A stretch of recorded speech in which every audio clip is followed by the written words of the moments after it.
Hey everyone, welcome to Coding Simplified, and now we are going to start a series on backtracking. So basically in this series we'll see a couple of problems where we can apply the backtracking, right? So we'll understand all about the backtracking, like what is backtracking and like when we do backtracking, so what we need to take care or like which are the things that we need to take care. So the first problem that we are going to solve today is a ret match problem. So ret match problem is very famous problem. So basically in this problem what happens that we are given a matrix, or we can say that we are given a path. Now 0 means that I cannot go in this path, and the 1 means I can go in this path. Now there is a ret here, and which is starting from this first index, which I would say 0 0. Now the target of this ret is to reach till here, right? So let's say if we have the n by n matrix, the target of this ret is to reach n minus 1 and n minus 1. Right?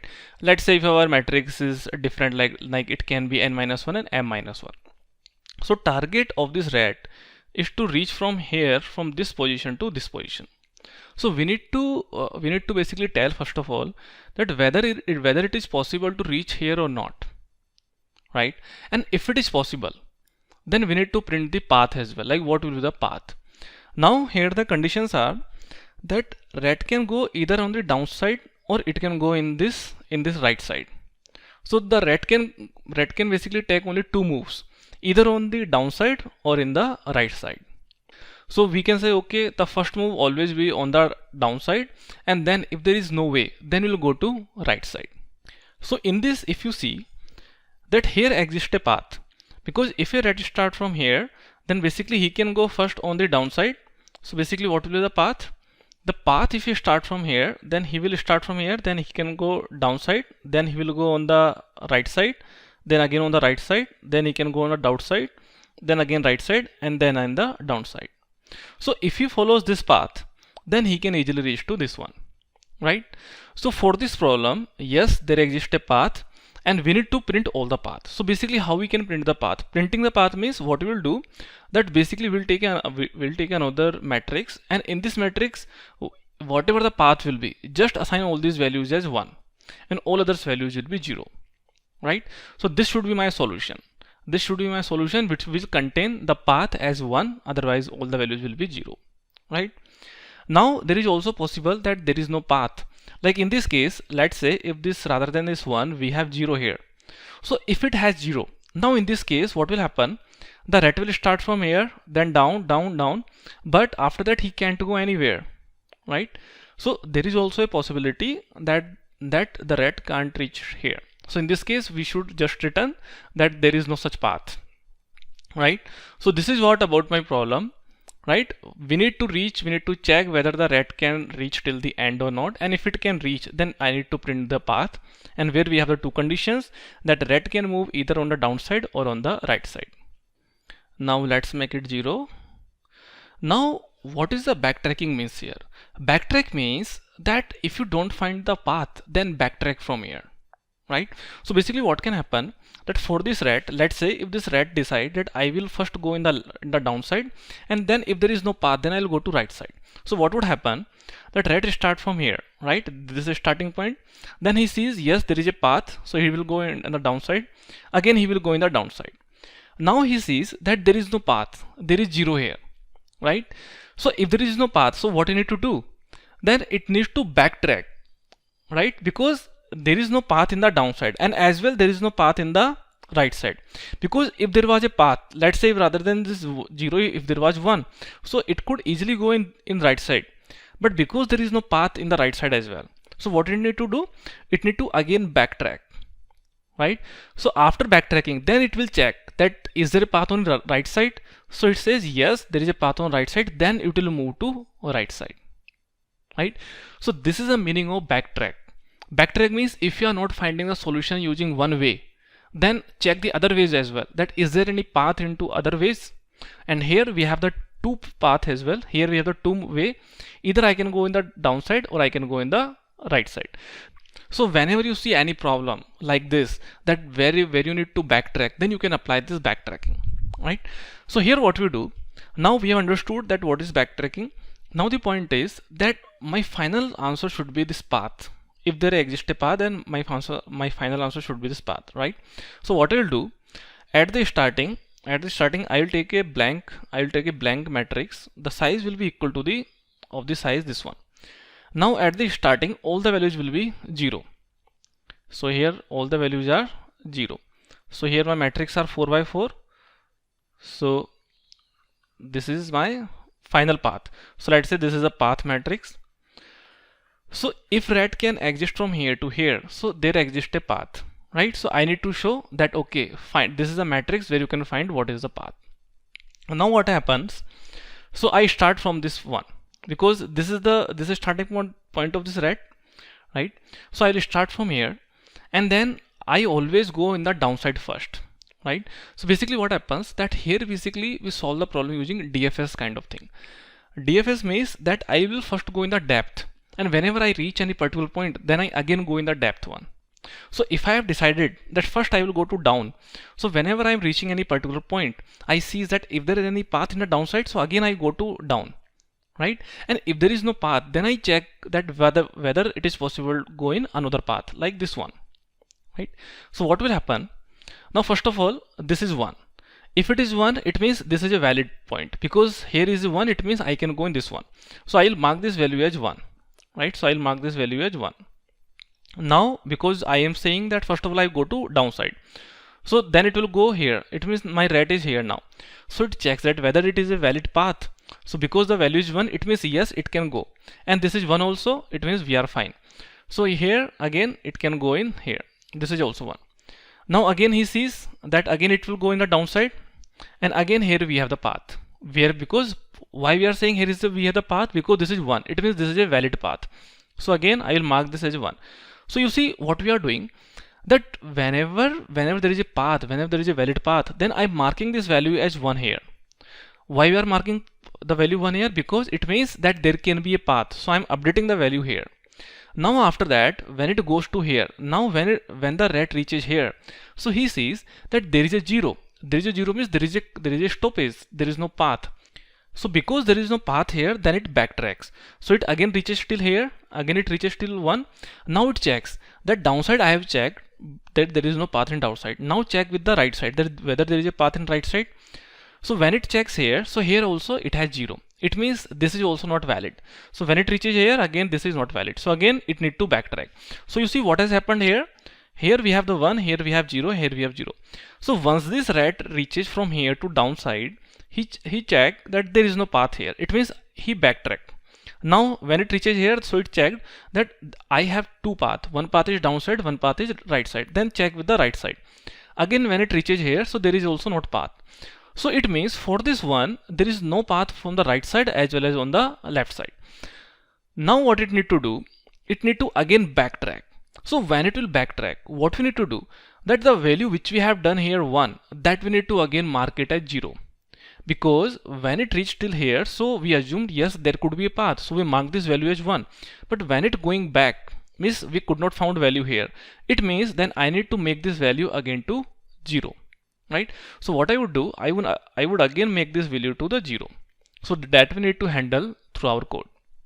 Right? Now it means now the rat has backtracked from here to here. It means the rat is here now at this position from this one. So now rat is saying that I have already gone to down and there was no path in downside. Now I need to check in the right side. Right? So what will happen? That from this point, now rat will go here in this side. Because the downside data is already checked, now it will go in the right side. So when it will reaches till here, so it will check yes there is 1, it means this is valid case. So now again we'll update the value, and rather than 0, now we'll have the 1. Now because we always, whenever we reach any particular position, I always check in the downside and then the right side. So again it will go the downside here. So now here it will find this 0. So it is find 0, it means there is no path downside. Right? So our condition is something like this. Here I was here, then here I have 0, and here I have 1. So when it reaches till here, so here it found out that there is a 0. It means there is no path. So backtrack and then check the right side, that whether there is a path in right side. So it says yes, there is a path in right side. Now it will go to this direction. Right? So it means the rat has reached till here. So when the rat reaches till here, it checks that whether this is a valid value. So it says yes, this is valid value because this is 1.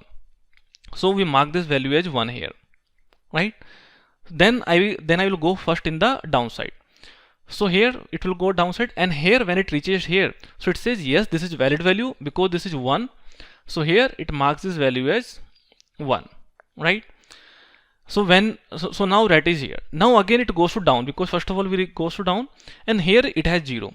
So here it is 0, it means this is not valid. So what it does, it basically backtrack to here, and then it basically goes to right side. In the right side it has 1. It means the rat is here now. So it checks that whether this is 1. Yes, it is 1, and this is valid case. So here we mark this value as 1. And then it goes to down. So when it goes to down, so here this is equals to, this index is equals to n minus 1, n minus 1, and this value is also valid because this is 1. So it means we mark this value as 1, and that's it, right? So it means if we have reached till here, and if this value is 1, it means yes, there exists a path from starting to the end position, and there is a path, and we have already printed the path in this matrix, right? So if you see, this matrix is actually has become something like this. Here we have 1, then 1, then 1, 1, 1, 1, 1. So it means if anyone sees this matrix, so he can easily recognize that what will be the path of the rat. First it will go here, it started from here, then it will go to down, then it will go to this side, then again go down, then this side, then this side, right? So this is how basically we have solved this rat maze problem using backtracking. So backtracking means that if there is no way on the one path, then again backtrack and then check the another path. So this is all about the backtracking, right? So now let me show you the code so that you can get it better how we are doing through code. So here I have this maze, I have the given maze, and let's mark it 0. Now I'm calling the function print maze path. So basically it will print the maze path if there is a path, where I'm passing this matrix. So now first of all I'm initializing this path matrix. So here we have the solution, or we can say that the final path matrix, right? So I can also say it final path. Now here this n is the number of matrix, what is the size of the matrix. So here we are saying that my size is of 4 by 4. Now as per your matrix, you can also make it as a dynamic. So basically what you could do, you could basically have a constructor, and then you can basically put this, initialize this value. Now here we are calling the function, this is print maze path util. So this is the main function where we'll see. So here in this function we are passing the matrix, the maze path, and here we are passing the 0, 0. This is a starting index, and this is a final path. Now let's see this one. So here I'm saying that if we have reached till the final destination, let's say if my x equals to n minus 1 and y is n minus 1, and also check that whether this is 1 or not, because it might be possible that when we have reached till the end, then the value is not 1, the value is 0. So in this case, if this is the case, so we need to check that whether the x and y is 1, whether the last index is 1, right? So if it is the case, it means I will mark this value as 1, and then I will return true. Otherwise what will happen, this is basically the terminating condition. Now whenever I am at particular index, so right now because this is a starting index, so starting index means 0, 0. So when I am at any index, I basically check that whether this position is safe or not, right? So let's check that when this position is safe, so the valid value means if x, because here x and y are indexes, right? So we need to check that whether they are under the limits. So when they will be under limits, if x is greater than or equals to 0 and x is less than n, and y is greater than 0 and y is less than n, right? So these are the basic limits that we need to check. And if this value is 1, so if this value is 1, it means there is a path, right? So in this case we'll return true. So it means if the rat has reached at this position, xy, it means here is a safe position. So what I will do, at this point I'll mark this value in the solution. So basically here the solution matrix is the final matrix where we are putting our values, right? So I'll mark this value in the 1, that yes, there is a path, and after that then I will go to downside first. So here we are saying, because this is x plus 1, x and y are representing the indexes. So if I'm going x plus 1, it means I'm going into next row, right? And if I'm going in x, y plus 1, it means I'm going into right side, I'm going into next column, right? So it means first of all I'm going with the x plus 1. Why? So basically if you see here, this is recursive call. So this is kind of DFS approach, that first of all I'm going downside and then I'll go to right side. So I'm again checking that if the downside has the solution, that if this value is true, then I would return true. And let's say if there is no path in this case, right? So then it will check in the right side, because if there is no path in a downside, so it will for this it will value, so for this it will return false. Then I'll go to right side. Then in the right side, let's say if there is a path, so in the right side if there is a path, it will return true. But let's say if on the right side also there is no path, like for this case, if you see for this case, when we solve this case, here we have the 1, 0 and 0. So when xy is this one, right? So this xy is safe, but then it will go to downside. So it will check whether this path is safe. No, this path is not safe. Then it will check the route side. This path is safe, this path is not safe, right?